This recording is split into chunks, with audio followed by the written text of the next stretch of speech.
우리 디모데후서 2장 8절부터 있는 말씀을 가지고 공부를 하겠습니다.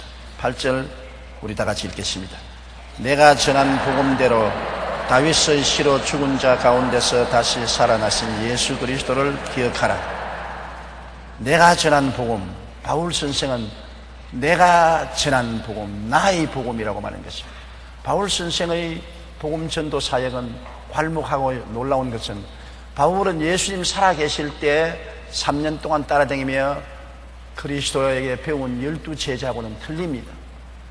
예수님 죽었다가 부활 승천하신 이후에 교회를 핍박하기 위해서 수리아로 가다가 그 길인 다메섹 도상에서 예수님을 만난 것입니다. 그러므로 12제자하고는 틀립니다.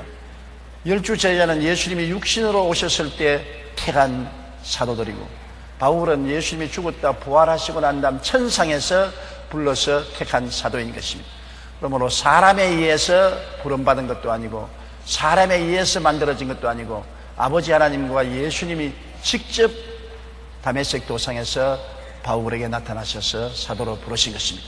그리고 바울은 아무에게도 그리스도의 복음을 배운 적이 없습니다.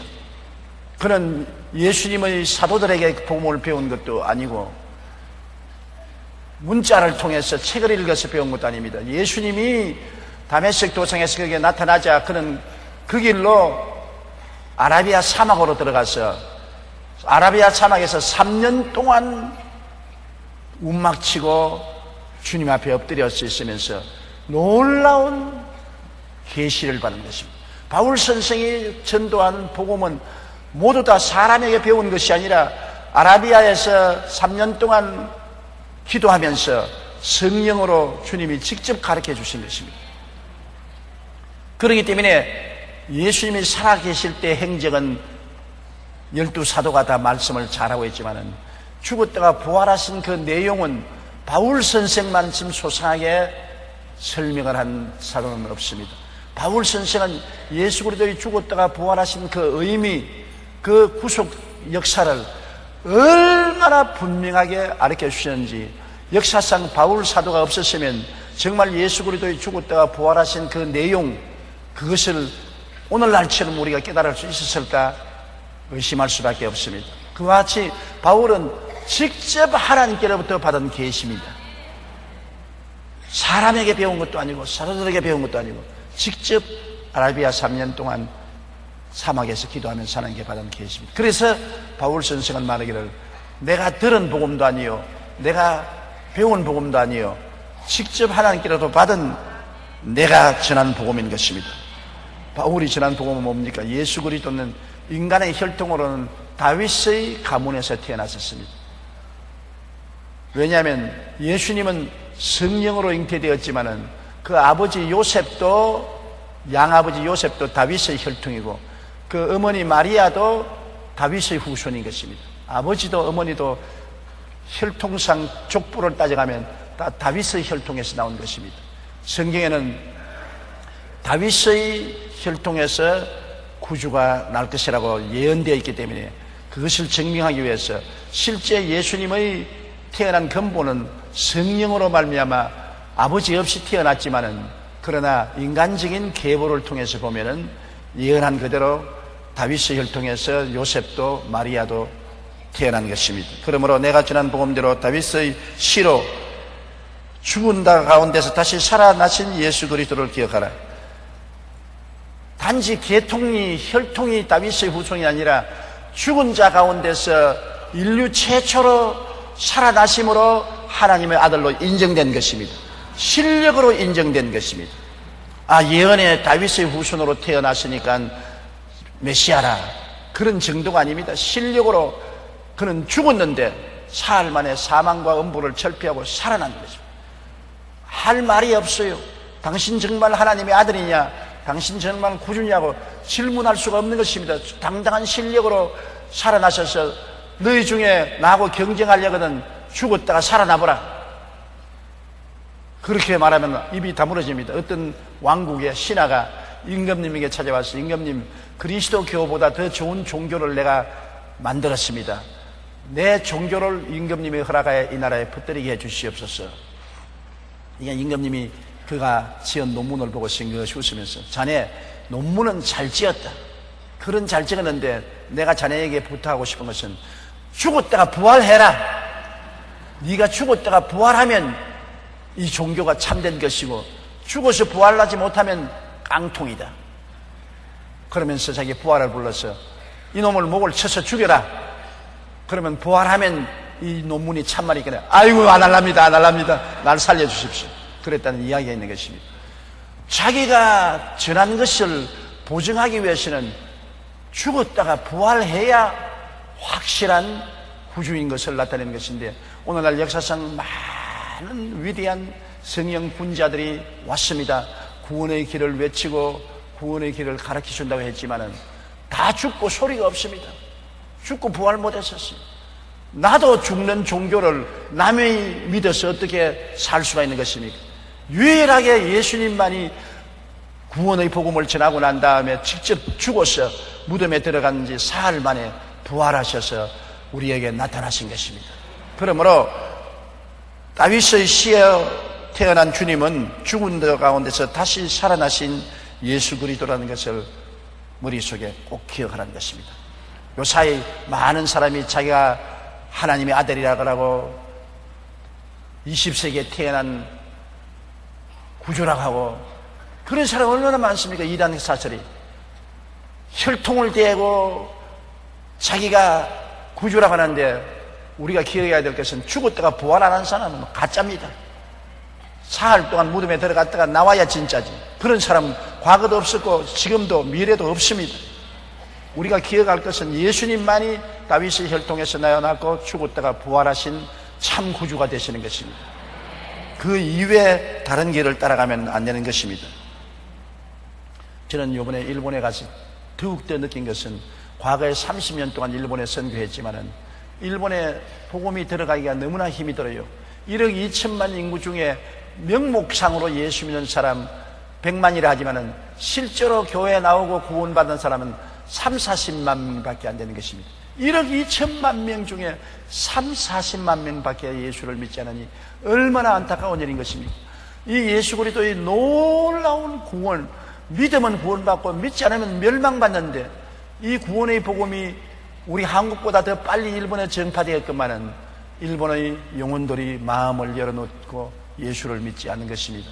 그러나 우리 한국은 짧은 기간 동안에 그리스도의 복음이 전파되어서 120년 만에 1000만 명이 예수를 믿는 기적이 일어나게 된 것입니다. 그러므로 하나님이 많은 영혼을 한국에서 선택해 주신 것은 한국에서 복음을 일본과 온 동남아와 세계로 전하기 위한 못자리를 만들으셨다고 생각하는 것입니다. 그래서 우리 한국을 통해서 일본도 복음화되고 일본의 많은 영혼이 구원받을 줄 저는 기대하고 확실히 믿습니다. 9절요.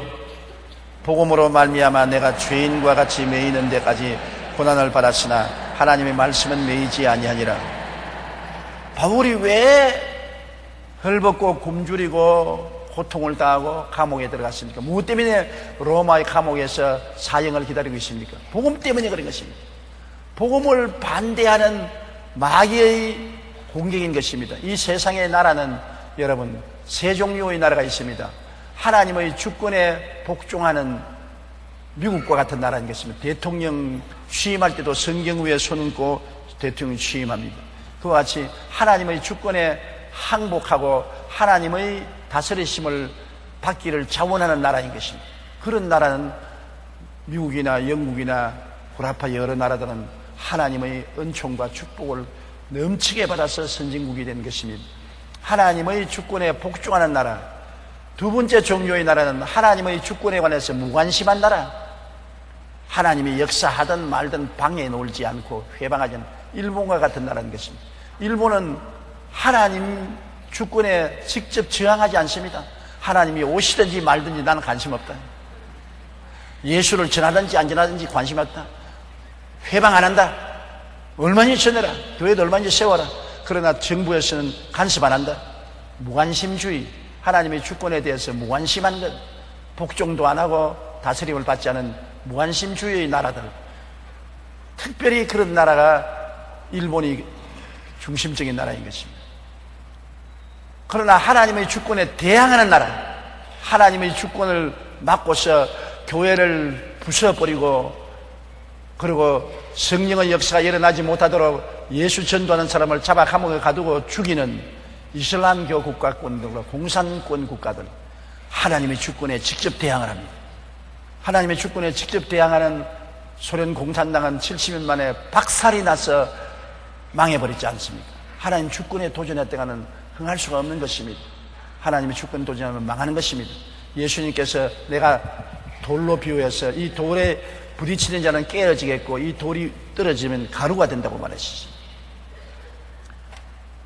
우리 한국은 어디에 속하느냐? 하나님의 주권에 복종하는 나라는 아니고 무관심주의 나라인 것입니다. 우리 한국은 하나님이 오셔도 공항에 환영하러도 안 나가고 가셔도 빠이빠이도 안 하고 무관심주의가 우리 한국 국가의 형태인 것입니다. 복음 전해라, 교회 세워라, 방해는 안 날겠다. 그건 무관심이다.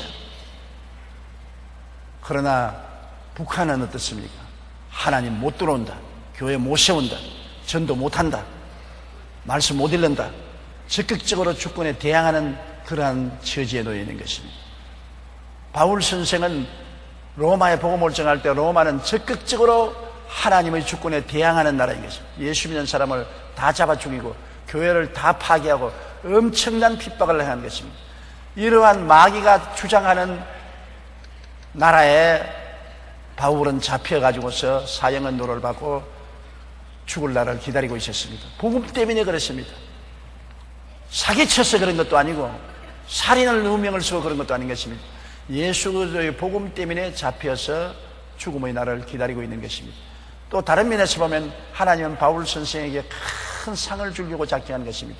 여러분, 사람이 하늘나라에 가서 가장 큰 상은 순교의 상인 것입니다. 그리스도의 복음을 위해서 목숨을 잃어버린 그 상이 가장 큰 상입니다. 바울 선생은 이미 노인이 되었습니다. 이제 지쳐서 더 일을 할 수 없을 정도가 되었으니 하늘나라 올라갈 때 1등 상급을 태우기 위해서 순교를 허락하신 것입니다. 하나님이 허락하지 않으시면 순교 안 당하죠. 여러분, 순교가 와서 피바다가 되면 순교당한 영혼들은 하늘나라에 가서 가장 큰 영광을 누립니다. 하나님이 순교의 은사를 주지 않으면 아무나 순교 못합니다. 여러분, 나 순교에 계속 목내놓는다고 죽이는 사람 없어요. 하나님이 복음을 위해서 죽을 수 있는 은사를 준 사람만이 복음을 위해서 죽을 수 있습니다. 하나님이 주시도 않는데 내가 스스로 자원해서 죽겠다고 나와봤자 발길로 차에서 쫓겨나오고 마는 것입니다. 안 죽어요.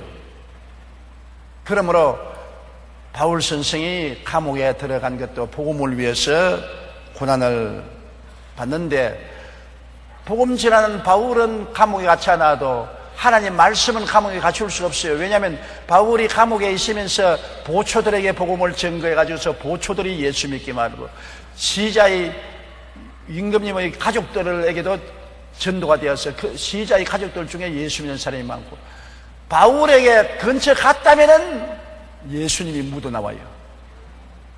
연병 같은 사람이라 했습니다.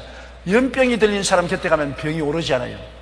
바울이 얼마나 열렬한 전도자였기에 자원 바울하고 같이만 가면 예수 믿게 돼요. 그렇기 때문에 바울 선생은 내 몸은 묶여도 하나님 말씀은 묶이지 않는다. 또 내 몸은 죽어도 하나님 말씀은 죽지 않는다. 바울 선생은 2000년 전에 죽었지만은 그가 전한 복음 말씀은 지금도 안 묶이고 전도가 되고 있는 것입니다. 사람과 단체는 묶을 수가 있어도 이 복음은 성령으로 말미암아 전도되는 것이기 때문에 절대로 묶이지 않습니다. 복음은 하나님의 성령의 날개 타고 온 천하 만국에 전파되는 것입니다. 10절요. 그러므로 내가 택함받은 자들을 위하여 모든 것을 참으면 그들도 그리스도 예수 안에 있는 구원을 영원한 영광과 함께 받게 하려 함이라. 그러므로 내가 택함받은 자들을 위하여, 하나님이 부르셔서 택함받은 성도들, 바울 당시에 예수 믿는 성도들 다 보고 하나님 너희는 택함을 받았다. 물론 교회에 나오는 사람 중에 가라지도 있어요. 택함도 안 받았는데 따라 나온 사람들, 밀밭에 간다고 다 밀만 있는 줄 압니까? 가라지도 있어요. 보리밭에 가도 보리만 있는 것이 아니라 가라지도 같이 같은 밭에 있어요. 같은 밭에서 밀처럼 보리처럼 흔들어지기지만 내용은 가라지입니다. 교회 가운데도 가짜가 있어요. 교회를 통해서 개인의 유익을 보려고 하는 사람, 또 강제로 가족들이 예수 믿기 때문에 전통적으로 끌려 나온, 그러나 마음으로는 믿지 않는 가라시들이 있어요. 그러나 99%의 성도들은 하나님이 부르고 택해서 교회에 오게 된 것입니다. 여러분은 하나님이 부르시고 택해서 마음속에 그리스도를 모시게 된 것입니다. 우리 마음이 딱딱한데 이 마음을 열어서 그리스도가 계시되게 하는 것은 성령의 역사지요. 우리가 아무리 믿으려 해도 안 믿어집니다. 아무리 믿으려 해도 안 믿어져요. 우리에게 복음을 전한다고 해서 그냥 그대로 믿어지는 것이 아닙니다. 성령이 우리 마음의 열쇠를 열어가지고서 우리 마음에 그리스도가 받아들이도록 도와주셔야 되는 것입니다. 그러므로 바울 선생이 예수 그리스도의 택함을 받은 사람을 위해서 고난을 참는다. 왜냐하면 바울 같은 위대한 사도도 고난 속에 시련을 통하는데, 우리 같은 사람들이야 고난 안 받느냐? 고난도 혼자 받으면 괴롭지만은 함께 받으면 격려가 되고 위로가 되는 것입니다. 그렇기 때문에 매도 먼저 맞는 사람 보고 난 다음에 괜찮으면 그 다음 매를 맞으러 가요. 제가 어금니가 빠져가지고서 잘 음식을 씹지 못하는데 치과에 가니까 임플란트를 하라 그러더라고요. 이 드릴을 넣어서 박아서 임플란트를 하는데, 가만 보니까 임플란트가 이게 부어서 피가 나고 하면은 주일날 수요일날 강단에 쓰지 못하고 우습게 되겠다 싶어서 내가 안 했어요. 그러고 난 다음 우리 총장 보고서 임플란트 해라. 시험해 보려고. 이빨이 빠졌는데 어금니에 임플란트를 하면 볼도 속 들어간 게 튀어나오고 음식을 먹기도 좋은데 임플란트 하라. 왜 자꾸 나를 고민하니까? 좋으라고 고민하는데 왜 그러냐고. 속으로는 시험을 해봐야지. 그래가지고서 임플란트를 쓰겠어요. 그런데 임플란트 하고 난 다음 내가 제일 먼저 물은 것은 아프더냐? 마취를 하고 나니까 별로 아프지 않더라. 다라라 고뭉 뚫는데 고통스럽지 않더냐? 까딱 없더라고요. 그래. 그 다음에 아침 자고 나서 부었어? 입 벌려봐. 안 부었더라고요. 그 다음 이틀 또 보고 사흘 또 보니까는 안 붓고 괜찮더라고요. 그래서 괜찮은구나. 나도 해야지. 그래서 저도 가서 임플란트를 했다고요. 임플란트 하고도 주일 설교하고 수요일날 설교하고 해도 괜찮더라고요. 먼저 하는 사람을 보면 담대함이 생겨요. 먼저 하는 사람이 아주 고통을 당하고 괴로움을 당하면 그만둬. 이가 없으니 이 몸으로 먹고 살지 뭐. 그러고 말 것인데, 고통도 많은데 바울 선생같이 위대한 하나님의 사도가 감옥에 들어가서 고난당하는 걸 보니까 저런 주의 종도 고난당하면서 견뎌나가는데, 우리 성도들이 고난당하는 것 두려울 것 없다. 우리도 사도와 같이 고난에 참여하는 것 기쁘다. 이 고난을 통해서 저 큰 영광을 얻는다. 우리가 그리스도와 함께 고난에 참여하면 그와 함께 영광에도 참여할 것이다. 그래서 바울 선생의 고난을 통해서 많은 성도들이 용기를 얻고 격려를 얻고, 살면 그리스도요 죽으면 천당이라는 그러한 힘이 생기라는 것입니다. 그러므로 여러분, 지도자가 앞서서 고난을 겪어나가면 따라가는 사람들이 용기와 힘이 생기는 것입니다. 바울이 말하기를 내가 택함받은 자들을 위하여 모든 것을 참으면 그들도 그리스도 예수 안에 있는 구원을 영원한 영광과 함께 받게 하려며, 그들도 예수 그리스도 안에서 받은 구원을 굳세게 부여잡고 하늘나라에 올라가서 상급을 받고 칭찬을 받기를 원하기 때문인 것입니다. 고난을 참는 것은 그리스도를 사랑하기 때문에 참는 것입니다. 예수를 얼마나 사랑하느냐 안 사랑하느냐는 것은 뭐로 증명하느냐? 고난을 통해서 증명하는 것입니다.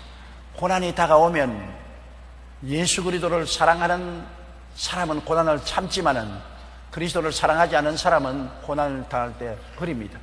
적은 신앙은 적은 고난에서 넘어지고 큰 고난의 신앙은 큰 고난도 이겨나가는 것입니다. 그렇기 때문에 고난이 우리를 연단해서 진짜인지 가짜인지 알아보는 것입니다. 진짜는 고난의 불을 통하고 가짜는 불을 통하지 못하고 깨어지는 것입니다. 그런데 하늘나라에 올라가면 얼마나 많은 고난을 통해서 연단을 받아 진짜 그리스도를 사랑하는 사람이 되는가에 따라서 상급이 달라지는 것입니다. 그리스도를 많이 사랑한 사람은 많은 상급을 받을 것이요, 적게 사랑한 사람은 적게 고난받을 상급을 받을 것입니다. 고난이 여러분과 내가 진짜인지 가짜인지를 증명하는 것입니다. 내가 100% 진짜도 있고 50% 진짜도 있고 10% 진짜도 있는 것입니다. 그래서 그 등급을 따라서 가치가 나가는 것입니다. 우리 11절요. 미쁘다 이 말이여 우리가 주와 함께 죽었으면 또 함께 살 것이요. 미쁘다 진짜라 그 말인 것입니다. 참말이다. 속임수가 없다. 미쁘다 이 말이여. 주님과 함께 죽었으면 주님과 또 함께 살 것이라. 우리 기독교 복음의 위대한 점은 십자가를 바라보고 용서받고 구원받을 뿐 아니라 한 단계 더 나가서 예수와 함께 죽었다는 것입니다. 예수님이 사람이 되어 오신 것은 우리도 예수님과 같이 되기를 원하는 것입니다. 예수님이 하나님으로서 사람이 되어 오셔서 우리 모든 사람을 껴안고 십자가에 죽은 것입니다. 우리가 신앙이 얕을 때는 상대적으로 봅니다. 십자가를 저 높이 달린 십자가에 몸짓고 피 흘린 공로로 내가 용서받고 구원받았다. 이것은 신앙의 초보 단계입니다. 신앙의 깊은 단계에 들어가면 예수 죽음 내 죽음, 나는 예수와 함께 십자가에 못 박혀 옛사람이 죽고 그리스도와 함께 장사 지낸 바 되고 예수와 함께 부활했다. 예수님과 함께 부활 성천에서 보좌에 지금 앉아있다. 이건 깊은 신앙의 단계인 것입니다. 예수를 바라보고 믿고 구원받는 초기 단계에서 그리스도와 함께 참여하는 그와 같은 단계는 깊은 단계인 것입니다. 그래서 여기 바울 선생이 말하기를 우리가 예수와 함께 죽었으면, 그것을 알고 믿었으면 예수 그리스도와 함께 부활한 것을 믿는다. 초보 단계는 내가 그리스도를 믿어 용서받고 구원받았으니 장차 주님 오시는 날에 그때 부활해서 성천할 것이라고 생각했는데, 깊은 단계는 예수와 함께 죽고 장사지고 함께 부활할 때, 예수 부활할 때 나도 따라서 부활했다. 이미 몸은 이 땅에 있지만은 속사람은 예수님과 함께 보좌에 앉아있다. 천당에 가는 것이 아니라 이미 천당에 앉아있다. 그리스도를 통해서. 그것이 깊은 신앙입니다. 여러분, 이 성경 속에 이 행커치를 들고서, 행커치와 성경은 다른 것 아닙니까? 이건 행커치고 이건 성경인데, 이걸 갖다가 집어넣어 버리면 하나가 되어버린 것입니다. 내가 성경을 들고 있는데 행거치는 어디 있습니까? 내 손에 들고 있는 것입니다. 내가 이것을 책상에 놓았습니다. 행거치는 어디 있습니까? 책상에 놓여 있죠. 내가 소포로 해서 이것을 먼 나라에 보냈습니다. 행거치는 어디 있습니까? 먼 나라에 소포로 같이 갔습니다. 여러분은 하나님의 부르심을 받아서 예수님 안에 들어와 있는 것입니다. 예수 죽음, 즉 내 죽음, 예수 장례 내 장례, 예수 부활 내 부활, 예수 성천 내 성천, 예수 보좌 내 보좌. 그리스도 예수 안에서 여러분과 나는 모든 것을 누리게 되므로 그 영광이 말로 다할 수 없지요.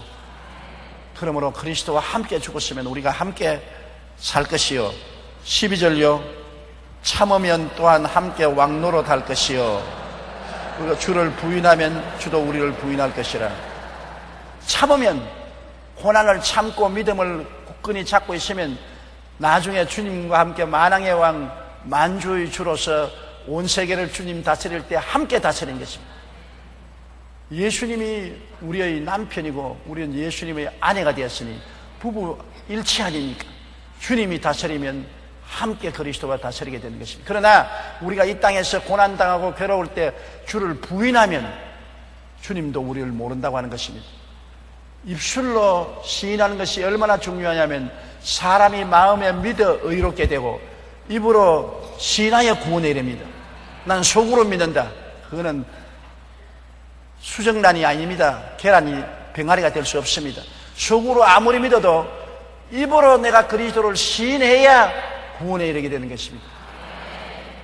속으로 아무리 병이 나았어도 입으로 나는 채찍에 맞음으로 나았다고 시인해야 치료 역사가 실제로 일어나는 것입니다. 내가 기도를 하고 마음속에 응답받았다고 믿어도 입으로 나는 응답받았다고 시인을 해야 응답의 역사가 일어나는 것입니다. 하나님을 아무리 믿어도 산이 옮겨가지 않습니다. 이 산들을 명하여 바다에 던지라 말을 해야 되는 것입니다. 그러면 산이 옮겨가는 것입니다. 그러므로 입술의 말과 마음의 신앙은 이런 상관관계가 있는 것입니다. 내가 예수를 잘 믿다가도 입술로 그리스도를 부인해버리면 그건 버림받고 마는 것입니다. 그렇기 때문에 공산당들이 내려왔을 때 목사나 장로를 세워놓고 예수를 안 믿는다고만 하면 살려주겠는데 예수를 믿는다고 시인하면 총살하겠다. 아주 간단한 일입니다. 나 안 믿는다고 하면 안 죽겠다는 것입니다. 그러나 내가 안 믿었다고 땅에서 부인하면 하늘에서도 생명책에서 지워지는 것입니다. 보통 문제가 아닌 것입니다. 땅에서 내가 믿으면 끝까지 입술로 믿는다고 고백해야 됩니다. 그 때문에 수많은 사람이 순교당했지요. 로마 시대에도 그 많은 사람이 순교당한 것은 안 믿는다고 말만 하면은 놓아주었습니다. 죽더라도 예수를 믿겠다고 하는 사람들은 죽였습니다. 왜? 구원은 입술로 붙잡고 있는 것입니다. 입술로 부인해버리면 구원은 다 놓쳐버리고 마는 것입니다. 그러므로 내 말로 내가 묶였으며 내 말로 내가 사로잡혔던 말은 얼마나 중요한지 모릅니다. 땅에서 말로서 묶으면 하늘에서 묶여지고 땅에서 말로서 풀면 하늘에서 풀려지는 것입니다. 그러므로 말 조심해야 돼요. 말이 우리의 씨앗이 되어요. 말로서 부정적으로 말하면 모든 믿음은 다 무효가 되고 마는 것입니다. 말로서 긍정적으로 말하면 마음에 믿은 것이 이루어지게 되는 것입니다. 우리 크리스찬들이 살면서 말하는 것이 얼마나 중요한 것을 아무리 가르쳐도 신중하게 생각하지 않습니다. 말을 마음대로 해요. 그래서 아주 믿음도 아니고 믿음 아닌 것도 아니고 뒤죽박죽이에요. 일방적으로 변함없이 내가 그리스도를 믿고 그 말씀을 믿고 기도했으면 입술로 시인해야 되는 것입니다.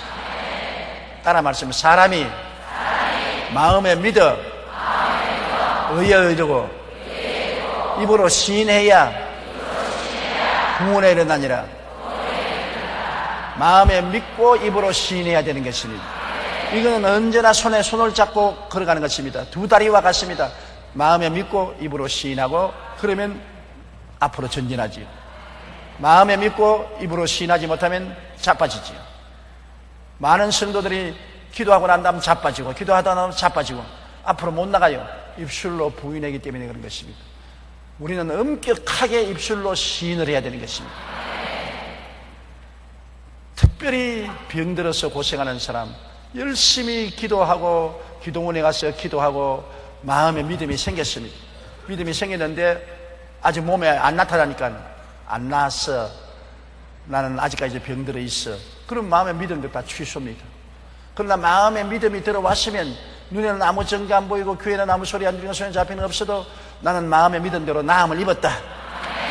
없는 것을 있는 것 같이 불러야 되는 것입니다. 아브라함을 아브라함, 많은 민족의 조상이라고 불러야 되고 사례를 사라 여주인으로 불러야 되는 것입니다. 없는 것을 있는 것 같이 말해야 되는 것입니다. 따라 말씀했어요. 없는 것을 있는 것 같이 말해야 된다. 그러면 하나님의 역사가 일어나는 것입니다. 이러기 때문에 정말로 주를 부인하면 그만 구원도 다 취소되고 하늘에서도 부인하고 마는 것입니다. 어떤 일이 있어도 안 믿는다 말하지 마십시오. 많은 부부 싸움을 하고 안 믿는 남편이 예수 안 믿겠다면 살고 예수 믿겠다면 이혼한다. 그런 마귀의 도구를 사용하는 것입니다. 협박을 하여 너 예수 믿겠다면 나하고 이혼하겠다. 그러나 안 믿겠다면 옛날처럼 살겠다. 그럼 가정의 평화를 위해서 내가 안 믿겠어요. 절단강산입니다. 영혼을 잃어버리고 마는 것입니다. 타협할 만한 것은 타협하지만 결정적인 문제는 타협할 수 없어요. 내 영원한 운명을 두고 어떻게 타협을 합니까? 나는 그냥은 다 당신하고 함께 협동해서 잘 살겠지만은 예수를 믿으면 이혼하겠다면 그것은 타협할 수 없다. 이혼당하면 이혼당하겠다. 그러면 풀이 죽어요. 괜히 협박을 하지. 협박하지 실제로 이혼도 못합니다. 더구나 옛날에도 못했는데 요새 세상에 이혼을 하는 게 아니라 발길로 차에서 쫓겨나가고 말지. 그러므로 어떠한 고난에 몰리고 협박을 당해도 내가 예수 그리스도를 구주로 모신 것을 부인하지 말아야 되는 것입니다. 13절요.